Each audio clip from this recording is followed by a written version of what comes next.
매일 딱 9분, 이 시간만 투자해서 넓은 등과 프레임을 만들 수 있다면 어떨까요? 대부분은 말도 안 된다고 생각하실 거예요. 근데 이게 그냥 짧게 운동하자는 얘기가 아닙니다. 가장 중요한 것에만 딱 집중해서요. 가장 빠른 성장을 만드는 일종의 체계적인 설계도에 대한 이야기죠. 잠시 후에 왜 무작정 많이 하는 것보다 언제 하느냐가 훨씬 더 중요한지, 그리고 근육을 키우려고 오히려 특정 운동은 줄여야만 하는지, 그 역설적인 이유를 확실하게 알게 되실 겁니다. 자, 그럼 가장 효율적인 훈련 계획의 첫 단추, 나만의 청사진을 그리는 방법부터 알아보겠습니다. 모든 건축이 청사진에서 시작하듯이 훈련도 이 전체 뼈대를 설계하는 것부터 시작해야 됩니다. 가장 먼저 정할 건 훈련 빈도예요. 그러니까 일주일에 등을 몇 번이나 할 건지 정하는 건데요. 흥미로운 연구가 하나 있습니다. 주당 총 운동량이 같다면 주 2회를 하든 4회를 하든 근성장에는 사실 큰 차이가 없다고 해요. 물론 이게 총량만 같다면 월요일에 등 운동 20세트를 한 번에 다 하고 나머지 주는 쉬는 것과 같다는 뜻은 아닙니다. 바로 그 지점에서 대부분 실수를 하죠. 여기서 식사 비율을 생각하면 이해가 아주 쉬운데요. 우리가 일주일에 21끼를 먹어야 한다고 한번 생각을 해볼게요. 이걸 하루에 다 몰아서 먹는 건 물리적으로 불가능하잖아요. 설령 먹는다 해도 대부분 소화도 못 시키고 낭비될 거고요. 근육도 똑같습니다. 주당 15세트에서 20세트, 이 높은 운동량을 하루에 다 쏟아부으면 후반부 세트는 이미 지쳐서 제대로 된 자극을 줄 수가 없게 돼요. 이걸 주 3일이나 4일로 나뉘면 매 훈련마다 최상의 컨디션으로 아주 높은 품질의 자극을 줄 수 있게 되는 거죠. 이렇게 훈련을 나누는 건 결국 양보다 질을 위해서입니다. 그럼 청사진의 두 번째 원칙으로 넘어가 볼게요. 바로 우선순위입니다. 등 운동을 언제 해야 될까요? 답은 정해져 있습니다. 무조건 훈련 가장 처음에 해야 됩니다. 모든 훈련은 한정된 에너지 예산을 가지고 시작한다고 생각을 해야 돼요. 우리의 가장 중요한 목표가 등 성장이니까 이 예산을 가장 먼저 등에 쓰는 겁니다. 다른 운동으로 힘을 다 뺀 상태에서 등 운동을 하면 성장을 위한 충분한 과부하를 주기가 정말 어렵거든요. 청사진의 마지막 원칙은 가장 의외일 수 있는데요. 등 운동에 집중하기로 했으면 오히려 다른 운동을 줄여야 한다는 겁니다.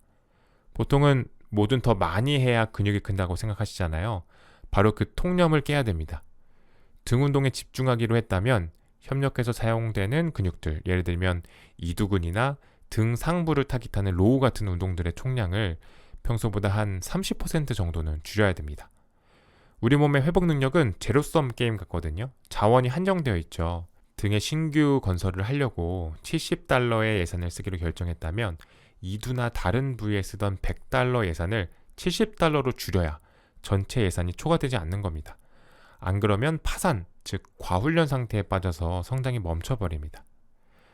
자, 그럼 첫 번째 단계 훈련의 뼈대를 만드는 청사진 그리기를 정리를 해보겠습니다. 높은 주간 운동량을 소화하기 위해서 훈련을 주 3, 4일로 나눠서 질을 높이고 매 훈련마다 등 운동을 가장 먼저 배치해서 에너지를 집중시키세요. 마지막으로 회복 자원을 확보하기 위해서 이두근 같은 협응근 운동량을 의도적으로 줄이는 거, 이 세 가지 원칙을 기억하시면 됩니다. 청사진을 그렸다면 이제 그 안에 채워넣을 건축 자재, 즉 등 너비를 극대화할 운동들을 무기고에 채울 차례입니다. 보통 등을 넓히려면 무조건 넓게 잡으라고들 하잖아요. 이게 정답일까요? 그게 반은 맞고 반은 틀립니다. 많은 분들이 광배근을 그냥 하나의 통짜 근육으로 생각하시는데 실제로는 기능에 따라서 두 부분으로 나눠서 접근해야 돼요. 넓게 잡는 와이드 그립 풀다운은 팔을 옆구리에 붙이는 어깨 내전, 팔을 몸통 쪽으로 당기는 움직임을 강조하거든요. 이 동작이 등의 상부 너비, 그러니까 우리가 원하는 V 테이퍼의 윗부분을 넓히는데 아주 효과적이죠. 그럼 나머지 반쪽, 다른 부분은 어떻게 공략해야 될까요? 바로 그립을 좁히거나 손바닥이 마주보는 뉴트럴 그립을 쓰는 겁니다.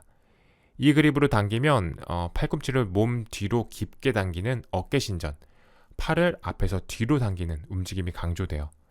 이건 광배근의 하부 섬유를 자극해서 등의 두께와 깊이감을 더해주고요. 따라서 상부 너비와 하부 두께를 모두 갖춘 완벽한 등을 만들려면 두 가지 그립의 운동을 모두 무기고에 갖춰야 되는 겁니다. 이렇게 주력 운동들을 조합했다면 보조 운동도 필요할까요? 반드시 필요한데요. 특히 많은 분들이 겪는 이두근 병목 현상을 해결하기 위해서죠. 헬스장에서 오늘 등 찢는다 하고 다짐한 분이 풀다운 5세트 만에 2두의 펌핑이 와서 정작 등에는 자극도 못 느끼고 끝내는 경우가 많습니다. 등이 운동을 더 할 수 있는데도 팔이 먼저 지쳐버리는 거죠. 이 병목 현상은 스트레이트 암 풀다운 같은 고립 운동으로 뚫어야 됩니다. 이 운동은 이두근의 개입을 원천적으로 차단해서 오직 광배근의 마지막 한 방울까지 짜낼 수 있게 해줍니다. 운동까지 다 정했다면 매번 무겁게만 운동하는 게 가장 효과적일까요? 가장 빠르게 힘도 세지고 근육도 클 것 같지만 그것 역시 아주 흔한 오해입니다. 지속 가능한 성장을 위해서는 피로 관리 전략이 필수적이거든요. 여기서 두 가지 도구 비율을 쓸 수 있어요. 주 초반처럼 몸이 신선하고 에너지가 넘칠 때는 무거운 슬래지 해머처럼 6회에서 10회 정도의 고중량 훈련으로 근력을 직접적으로 타격합니다. 하지만 주 후반으로 가면서 피로가 쌓이면 그때는 가벼운 망치처럼 12회에서 20회 이상의 저중량 고반복 훈련으로 가는 거죠. 이렇게 하면 관절 부담은 줄이면서 추가적인 성장 자극을 줄 수 있습니다. 이 두 가지를 한 주에 모두 사용하는 게 현명한 전략입니다. 두 번째 단계는 무기고 채우기였는데요.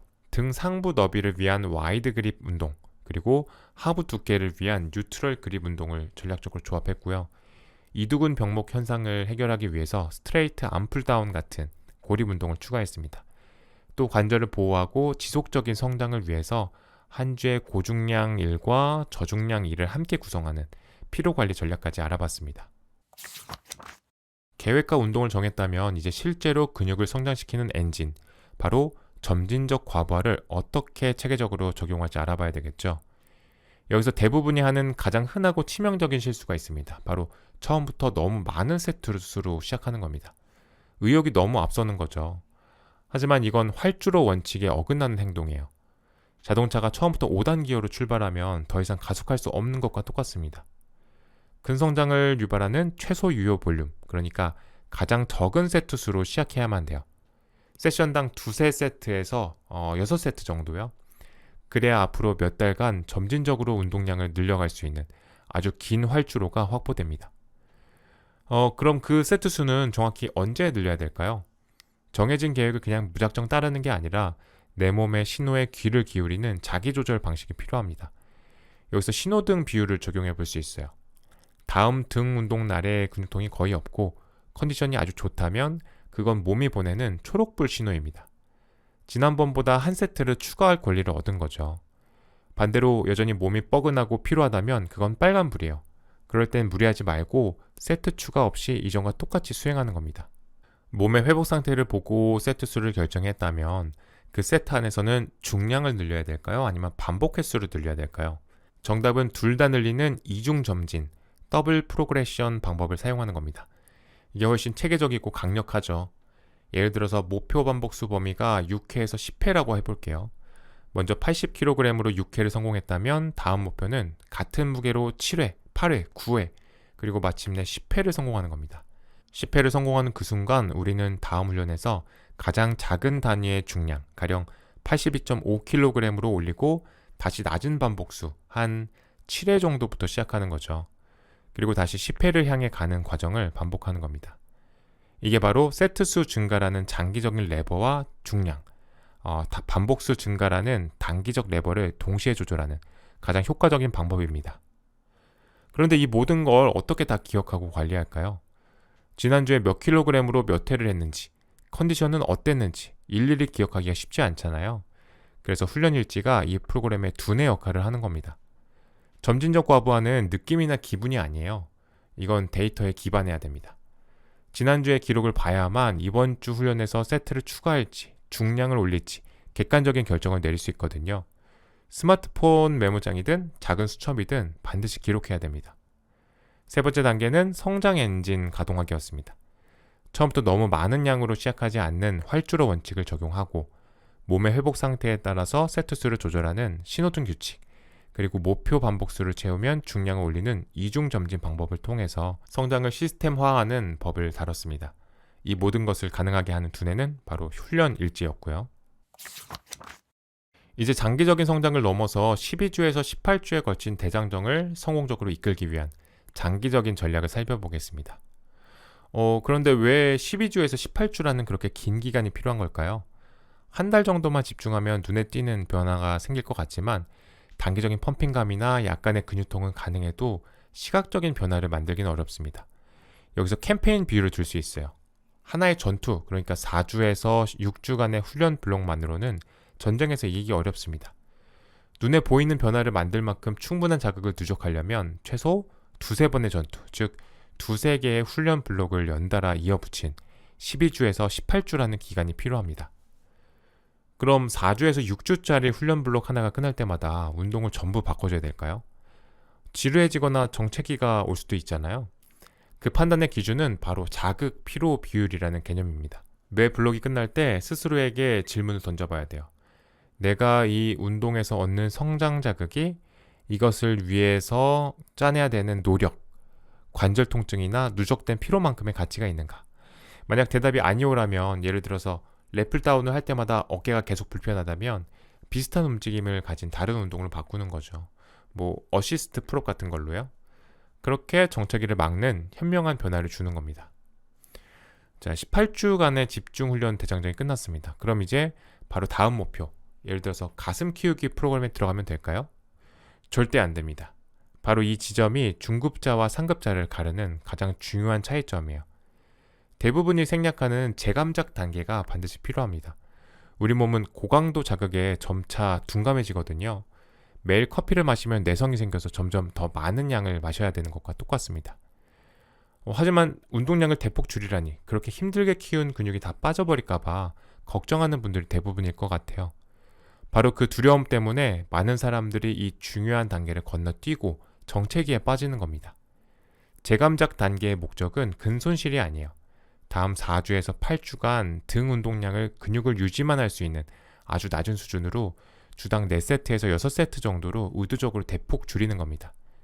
그러면 두 가지 마법 같은 일이 일어나요. 첫째, 18주간 누적된 모든 피로가 완전히 사라집니다. 둘째, 자극에 대한 몸의 내성이 초기화돼서 성장 스위치가 리셋됩니다.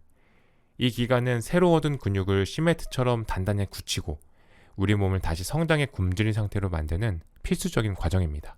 마지막 네 번째 단계는 대장정 계획하기였습니다. 12주에서 18주간의 집중훈련 기간이라는 긴 안목을 설정하고 4에서 6주의 블록이 끝날 때마다 운동의 효율성을 평가해서 교체 여부를 결정했죠. 그리고 가장 중요하게는 집중훈련이 끝난 뒤에 얻은 근육을 굳히고 몸의 성장 스위치를 리셋하는 유지 및 재감작 단계를 거치는 장기적인 계획을 세웠습니다. 결국 등 근육 성장의 핵심은 단발적인 노력이 아니라 훈련의 뼈대를 세우고 효과적인 운동을 선택하고 성장을 데이터로 관리하고 장기적인 회복까지 계획하는 체계적인 접근법에 있었습니다.